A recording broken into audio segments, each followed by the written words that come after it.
মনুরা মনুরা খারাপ দি হলো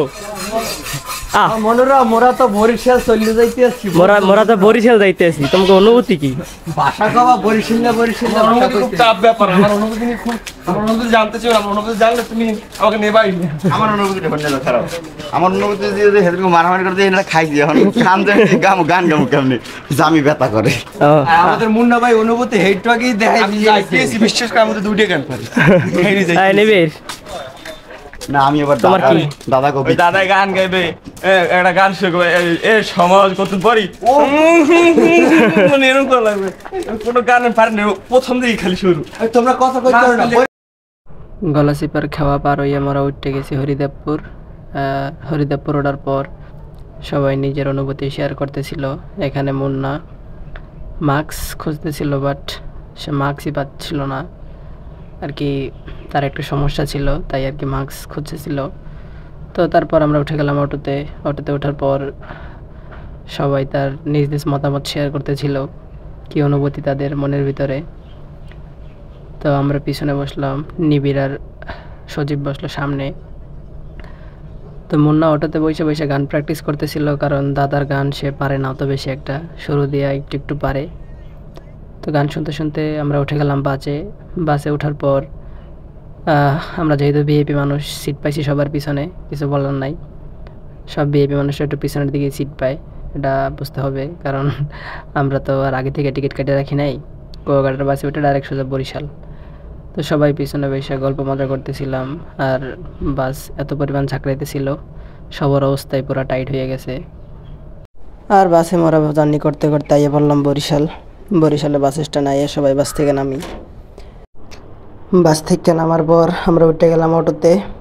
নতুল্লাবাদ থেকে কনসার্টে যাবার উদ্দেশ্যে যাইতে চলে এলাম মোরা চানমারি হসপিটাল না রাহাতানোর হসপিটাল তো এখান থেকে ভিউ এনজয় করতে মোরা চলে এলাম প্রায় কনসার্টের কাছাকাছি আর এই হলো গিয়ে আমাকে বরিশালের বেলেস পার্ক যেখানে সন্ধ্যার পর অনেক কাপলদেরকে দেখা যায় তারা খুব সুন্দর মুহূর্তে এনজয় করতে থাকে এখানে বৈশা যেটাকে নিয়ে অনেকবার অনেক নিউজ হয়েছে আর ওই যে সামনে চলে আসি প্রায় কনসার্টের কাছাকাছি আর আমাদের দুই বান্দা গেছে টিকিট আনতে নিবিড় আর সজীব গেছে টিকিট আনতে কিন্তু এর কোনো খবরই নেই আমরা অনেকক্ষণ এনে বইয়ে আছি প্রায় আধা ঘন্টা 1 ঘন্টা হয়ে গেছে তারপরে এখানে ঢুকে একটু হাত মুখ ধুইলাম জায়গাটা অনেক সুন্দর একটা জায়গা এটা মেবি ছিল রেস্ট হাউস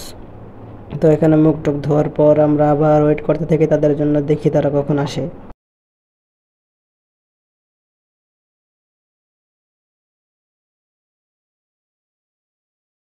তো দীর্ঘক্ষণ তাদের জন্য অপেক্ষা করার পর তারা চলে আসলো তারা আসার পর আমরা দুপুরের খাবার খাইয়ে একসাথে ঢুকে গেলাম পার্কের ভিতরে তো এখানে আমি আর আব্দুল আমরা দেখাইতেছিলাম যে মেয়েরা পার্কে ঢুইকা কী করে তো তারা কীরকম করে হাঁটে তারা পার্ক দেখে কীরকম করে আর কি আর সজীব আর মুন্না ছবি তুলতেছিল তো আব্দুলের দৌড়টা কেমন ছিল সবাই কমেন্টে জানাবেন ভাই খুব ভালো অ্যাক্টিং করতে পারে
পাহাড়ি ঝর্ণা যদি বলি ফুল তবুও হবে ফুল তোমার তুলনা হয় না তুমি না এলে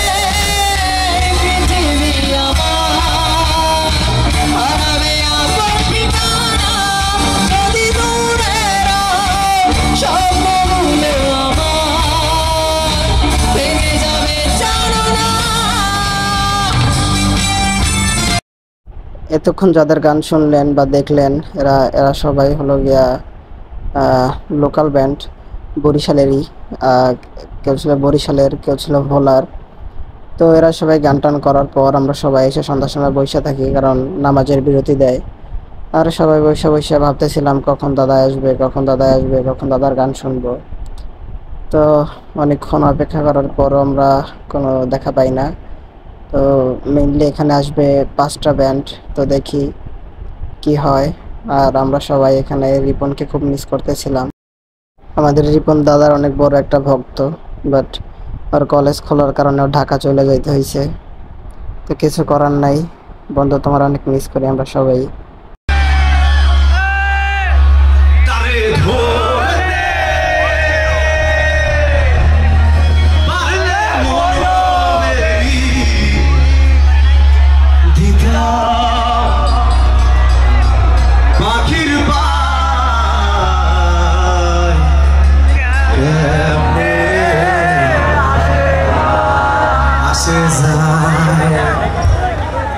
One, two, three, four.